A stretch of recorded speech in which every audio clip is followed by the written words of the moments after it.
before addressing the honeybees, Allah says in the Holy Quran that fasluki subula rabbike zulula. So what are the subuls of honeybee, and what is zulula?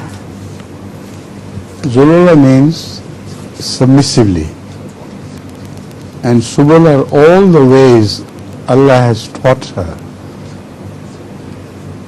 preparing the honey from different flowers, their dances, the way they construct their houses, and the propolis they make. Everything is subul, which is taught to honeybee, the ways and means of doing things. You understand? Or no?